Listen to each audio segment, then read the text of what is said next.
कई चीज़ें होती हैं जब हम लोग जाते हैं या लॉयर्स जाते हैं, जो उनके पार्टी के लोग जाते हैं, वो उनको बताते हैं तो उनको आगे से उसका वो रिस्पांस होता है, वो रिस्पांस देते हैं। अब वही इमरान खान बता रहे थे जो उन्होंने अखबार में देखा है। उन्होंने 2 मिसिंग पर्सनस की भी बात की, जिस पे उन्होंने तफ्तीश का इज़हार किया। उन्होंने कहा कि वहाँ पे 2 केपी में लोग मिसिंग हैं और उन्होंने अखबार में पढ़ा है, और उसके बारे में फ़ौरन ये उनको बड़ा दुख हुआ कि केपी में ऐसी चीज़ नहीं होनी चाहिए, हम तो मिसिंग पर्सनस के ख़िलाफ़ हैं, तो केपी में इसके ऊपर उन्होंने कहा इसके ऊपर कुछ एक्शन लेना चाहिए। और ऑब्वियसली अगली चीज़ 26वीं तरमीम थी। 26वीं तरमीम के नताइज अब नज़र आ रहे हैं, जो हम भी आपको कह रहे हैं कि जजेस की कोई सुन ही नहीं रहा। और उन्होंने इसलिए भी कहा कि सारे लॉयर्स मिलकर इसके ऊपर क्यों नहीं आवाज़ उठा रहे कि पाकिस्तान की जो पूरा जुडिशल सिस्टम है, रूल ऑफ लॉ को आपने बिल्कुल ज़मीन बोस कर दिया है, ये बिल्कुल तबाह हो गया है। और जिस दिन ये तबाह होगा, उन्होंने विंस्टन चर्चिल का जब दूसरी जंग अजीम थी, इन्होंने उसका भी बताया है कि याद रखें जंग के दौरान उन्होंने कहा कि ये कैसे ये जंग जीती जाएगी। तो विंस्टन चर्चिल ने कहा कि अगर अदालतें इंसाफ दे रही हैं, हमें किसी चीज़ की फ़िक्र नहीं है। यही इमरान खान ने आज कहा कि ये दोहराना कि जंगें भी तब जीती जाती हैं जब इंसाफ का निज़ाम कायम हो और लोगों को इंसाफ मिल रहा हो। अच्छा मैडम, ये बताएं आपके लिए कोई पैगाम आया, क्योंकि आप 5 दफ़ा यहाँ आई हैं और आपको अंदर आगे नहीं जाने दिया गया, तो खान साहब को बताया कि आपके लिए कोई पैगाम अंदर से आया? उन्होंने कहा लॉयर से पूछो कि उन्होंने कोर्ट में जाके इसके खिलाफ कंटेम्प्ट ऑफ कोर्ट डाला है कि नहीं। हमने कहा हम डाल चुके हैं। अब उनको मैंने कहा आपने बताया नहीं कि हम कंटेम्प्ट ऑफ कोर्ट भी डाल चुके हैं। वो जो पॉलिटिकल लोग हैं जिनको मिलने नहीं जाएगा, उन्होंने भी कंटेम्प्ट ऑफ कोर्ट डाला हुआ है। तो इन्होंने शायद लॉयर्स ने हमारे में बताया कि कंटेम्प्ट ऑफ कोर्ट डला हुआ है और उसकी हियरिंग के लिए हमने रिक्वेस्ट अब की हुई है हाई कोर्ट में, जिसलिए हम इतने दिनों से वहाँ बैठे हैं। तो इंडिया पाकिस्तान के दरमियान जो टेंशन चल रही है, इस पर इमरान खान ने क्या रिएक्शन शो किया? यही मैंने आपको बताया कि उन्होंने कहा है कि ये जो फॉर्म 47 की हुकूमत है, इसके साथ हम बिल्कुल नहीं खड़े हैं, और ना इन लोगों ने जुर्रत करनी है कि मोदी को ये किसी किस्म का जवाब दे सकें।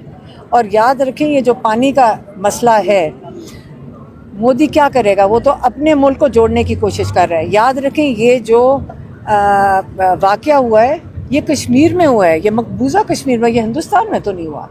तो पाकिस्तान को क्यों अटैक कर रहे हैं कि जी इन्होंने कहा कि आपने किसको मारा है? इंडियंस को मारा है।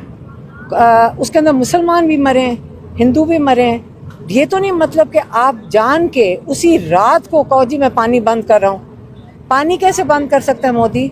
पानी इसलिए बंद कर सकता है क्योंकि वो पहले डैम बना चुके हैं, और अब ये बहाने से इंडस वाटर ट्रीटी को उसकी वायलेशन करने लगे हैं। अगर इंडस वाटर ट्रीटी की वायलेशन होती है, उसका वो बॉर्डर पे नहीं लड़ा जाएगा, वो इंटरनेशनल कोर्ट्स में जाना पड़ेगा इन्हें। वर्ल्ड बैंक ने इसको गारंटी किया हुआ है। इसके लिए इनको फ़ौरन शोर मचाना चाहिए था। हमें तो आवाज़ किसी की नहीं आ रही, और इमरान खान ने भी ये देख लिया होगा कि ये आवाज़ ही नहीं उठा रहे हैं किसी चीज़ के लिए।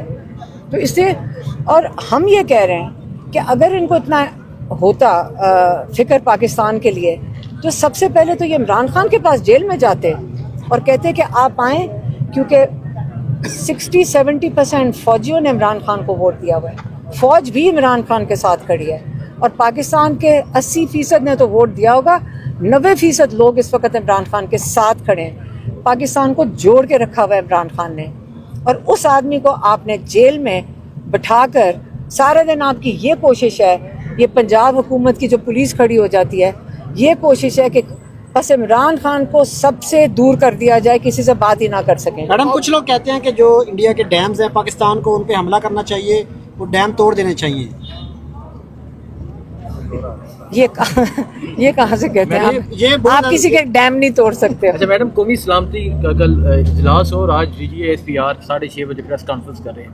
आपने कहा कि अमन की जमानत है, इमरान खान अगर सलामती की बात करनी हो तो इमरान खान को साथ शामिल करें। बिल्कुल। तो इस पे क्या कहेंगे आप? मैं यही कह रही हूँ, हम तो कह के थक गए। क्या पाकिस्तान की आवाज़ नहीं किसी ने सुनी? हर पाकिस्तान में कहाँ से आवाज़ आ रही है कि इमरान खान को रिहा करें, क्योंकि एक पाकिस्तान को जोड़ने वाला, यूनिफाई करने वाला, जोड़ के रखने वाला वो इमरान खान है। आप उसको छोड़े, हमारा मुल्क तो आके कोई बचाए, हमारे मुल्क के लिए कोई खड़ा होकर आवाज तो निकाले। ये तो बोल ही कुछ नहीं रहे। हलीमा खान साहब, आज आप एक बार फिर से आपको नहीं जाने दिया गया खान साहब से मिलने, तो दोबारा से अदालत का दरवाजा खटखटा रही हैं आप नेक्स्ट? अब फिर कल फिर जाके अदालत में बैठ जाएंगे और क्या करेंगे?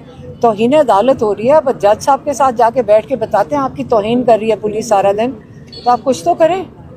जज की जो एक जुडिशल सिस्टम है, एक रूल ऑफ लॉ है, उसकी तहफ़्फ़ुज़ देना तो जजेस का काम है। तो अब हम उनसे यही कहेंगे, आपको ये जो पोजीशन पे हैं, आप जज बने हैं, सबसे पहले तो आपने रूल ऑफ लॉ को तहफ़्फ़ुज़ देना है। अच्छा अलीमा खान साहब, ये बताइएगा कि इंडिया की जो अपोजिशन जमातें हैं वो इस वक्त हुकूमत के साथ खड़ी हैं और उन्होंने कहा है कि हम पाकिस्तान से बदला लेंगे, हर सूरत में लेंगे। तो पाकिस्तान के जो अपोजिशन जमात है वो आपकी है, इमरान खान साहब ने कहा है कि हम हुकूमत का साथ नहीं खड़े होंगे। क्या समझते हैं, इंडिया में तो अपोजिशन और हुकूमत एक पेज पे हैं, वो पाकिस्तान के ऊपर हमला करना चाहते हैं, और इधर जो है अभी सियासी जमातें एक पेज पर नज़र आती हुई दिखाई नहीं दे रही? इसलिए क्योंकि जो हुकूमत है वो हुकूमत है ही नहीं। इमरान खान ऑपोजिशन नहीं है, इमरान खान के पास 2/3 मैंडेट है। आपको पता है कि इमरान खान के पास 2/3 मेजॉरिटी है।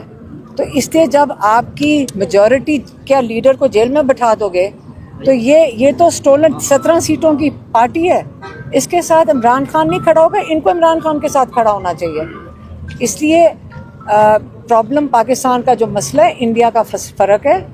उनके एक जीती हुई जमात हुकूमत में है और उनकी जो बाकी अपोजिशन है वो उनके साथ खड़ी है। पाकिस्तान में मसला ये है कि इस हुकूमत को पाकिस्तान के जो 80-90% लोग हैं वो मानते ही नहीं हैं। तो इसके साथ ये खुद ही नहीं खड़े, तो उनके साथ खड़े किसने होना है?